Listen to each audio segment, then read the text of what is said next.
Ya memang ada peningkatan klaster dari 375 jadi 44 ya yang terpapar virus corona, kemudian dari 59 menjadi 6 dalam perkantoran. Ini menjadi perhatian, ada klaster baru di perkantoran. Kami sudah meminta dan melakukan sosialisasi.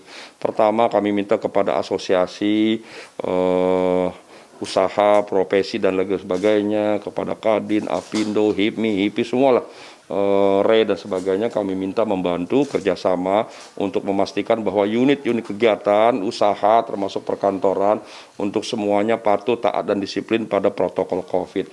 Caranya bagaimana? Pertama kami minta agar yang berkantor atau datang keluar rumah ke kantor, kami minta dibatasi. Sekalipun kami membolehkan sampai dengan 50%, kami minta sedapat mungkin dikurangi. Kalau perlu 30-20%. Dan pekerjaan kami minta sejauh dimungkinkan dikerjakan di rumah, kami minta dikerjakan di rumah dengan cara online, daring, virtual, Zoom meeting dan sebagainya. Kemudian yang ketiga kami minta jam kerja, jam masuk, jam istirahat, jam pulang diatur jedanya semaksimal mungkin. Setidaknya 2-3 jam supaya tidak terjadi penumpukan. Kemudian yang keempat kami minta juga rapat-rapat di perkantoran, di tempat-tempat lainnya. Kami minta diatur dalam waktu yang jumlahnya sangat terbatas, dilakukan dalam waktu yang tidak terlalu lama. Kalau bahannya banyak kami minta diatur secara bertahap atau berkesinambungan di hari berikutnya atau di minggu berikutnya. Berbagai upaya kami minta kami lakukan, dan bahkan kami minta setiap perkantoran, pabrik, usaha, di mal, di pasar, di mana saja kami minta, termasuk di tempat ibadah, kami minta untuk membuat satgas di internal masing-masing. Tujuan satgas apa? Untuk memastikan bahwa semua protokol COVID akan dilaksanakan, untuk memastikan bahwa tools umpamanya traffic flow, umpamanya QR code diadakan, umpamanya wastafel dipastikan airnya ada, mengalir, kemudian juga sabunnya ada, kemudian juga sosialisasinya, dan berbagai hal, semuanya ada pengawas, ada termogan, menggunakan masker dan sebagainya. Jadi kami minta di setiap unit kegiatan, mulai dari rumah ibadah sampai pabrik, sampai pasar, dan semua ada satgas-satgas COVID kami minta. Kami bersyukur seperti di DPR, di DPRD juga semua sudah terlibat aktif. Kami di internal juga begitu. Hadir banyak sekali petugas dari PNS, tidak kurang dari 5.000 petugas kami dari Senin sampai Minggu kami hadirkan di beberapa unit kegiatan. Tapi sekali lagi keberhasilan kita memutus mata rantai ini sangat bergantung pada kesadaran, kepatuhan, dan kedisiplinan warga itu sendiri. 80%, 20% ini kontribusi ada di kami. Di kami di mana? Di pemerintah. Apa itu? Pertama regulasi yang kami buat, kedua aparat yang kami hadirkan untuk membantu mengawasi. Kemudian ketiga sanksi yang kami kenakan. Ada 4 sanksi setidaknya. Sanksi administratif, sanksi sosial, dan sanksi denda serta sanksi pidana. Sanksi denda tidak kurang dari 1,6 miliar yang sudah terkumpul. Kemudian sanksi teguran, sanksi penutupan sementara, semua sudah kami berlakukan. Setiap hari kita lihat di jalan ada petugas kami yang mengawasi, menindak. Tapi sekali lagi memang kesadaran masyarakat kita mulai menurun ya. Dulu menurut data 60% warga Jakarta di awal-awal itu disiplin, ada di rumah. Sekarang mulai menurun. Nah untuk itu kami minta, kami memang memahami bahwa masyarakat ini mungkin capek, jenuh, bosan, ingin keluar, euforia, ingin keluar, ada keperluan dan sebagainya. Namun demikian kami minta untuk tetap berada di rumah. Pak, berarti untuk pihak perusahaan ini, berarti perusahaan seharusnya itu melaporkan ya Pak, jika memang ada karyawannya yang terpapar COVID-19? Ya justru itu, jadi kami ini kan terus melakukan testing. Ada 2 penyebab peningkatan. Pertama memang masyarakat yang mulai ya berkurang kepatuhan kedisiplinannya.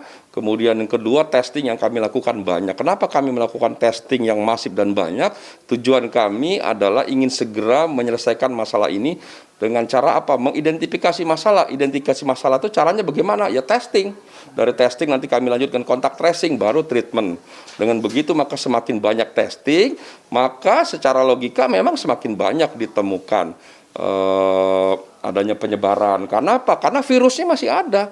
Dan masyarakat sangat berinteraksi karena masyarakat tadi yang euforia, yang mulai tidak patuh, dan untuk itu kita minta masyarakat untuk mematuhi 3M tadi, apa 3M sederhana saja, menggunakan masker, cuci tangan, kemudian jaga jarak. Nah, itu yang satu hal yang sangat penting dilakukan. Namun demikian kami minta sekali lagi untuk tetap berada di rumah sebagai tempat yang terbaik. Nah, itu kan dari sisi masyarakatnya Pak ya. Tapi kalau misalnya ada dari sebuah perusahaan nih Pak, yang memang sebenarnya kantornya tuh karyawannya udah ada yang terkena COVID, tapi dia tuh memilih untuk menutupi, jadi tidak melaporkan kepada Pemprov. Ya, kami akan menindak. Jadi semua kantor yang tidak disiplin kami minta menindak. Di DPRD ada juga satu yang terpapar, ditutup sementara kegiatannya mulai hari ini ke depan. Dalam 3 hari ke depan nanti akan dibersihkan, diinspektan, yang bersangkutan diisolasi, dirawat, dan seterusnya. Jadi semua kami minta tidak boleh ditutupi. Jadi pasar-pasar juga tidak boleh ya. Kami dengan cara yang bijak, persuasif kami lakukan terus testing. Memang tidak mudah ya bagi pasar, bagi usahawan, bagi pabrik untuk lakukan. Mereka khawatir kalau ada satu nanti pasarnya ditutup, khawatir nanti kalau satu nanti pabriknya ditutup dan sebagainya. Tapi tidak ada pilihan, semua harus dengan kesadaran penuh, sukarela untuk mau di-testing. Bahkan harus dengan kesadaran saya mau di-testing gitu. Dengan demikian kita segera mendapatkan identifikasi masalah dan kita dapat menyelesaikan masalah dengan segera. Pak, untuk beberapa perusahaan sekarang udah mulai kembali tidak WFH lagi dan ada yang selang-seling untuk masuk kantor dan tidak. Nah, karena sekarang COVID mulai naik lagi, apakah kemungkinan pemerintah akan tolak lurus aja nggak boleh lagi untuk ke kantor di WFH? Ya, jadi begini ya, aparat kami kan terbatas. Jadi kami minta seluruh masyarakat di Jakarta laporkan kepada kami. Umpamanya ada restoran yang melanggar PSBB, transisi langgar protokol COVID, jumlahnya melebihi 50. Sampaikan, kan sekarang setiap gadget handphone ada fotonya. Foto, video, laporkan kami. Kami akan tindak. Sekalipun itu kejadian seminggu yang lalu atau mungkin sebulan yang lalu, dengan bukti yang cukup kami bisa menindak, kami denda atau kami tutup sementara dan sebagainya. Begitu juga di perkantoran, di mana saja Bapak Ibu semua warga Jakarta silahkan membantu kita semua untuk menjadi pengawas. Bahkan kami minta di setiap rumah-rumah, kami minta paling tidak tunjuklah satu dari anggota keluarga untuk membantu keluarga dan kita semua, komunitas terdekat, saudara sebagainya, satu tunjuk. Satu yang tugasnya memastikan anggota keluarga patuh taat disiplin, menggunakan masker kalau keluar, cuci tangan, mandi, kalau habis dari luar umpamanya pakaiannya harus dicuci yang baik dan sebagainya. Jadi makan yang cukup, istirahat, olahraga, harus ada minimal satu dari anggota keluarga yang menjadi PIC, menjadi petugas, menjadi satgas, menjadi kader untuk memastikan bahwa anggota keluarga kita disiplin, patuh, dan taat.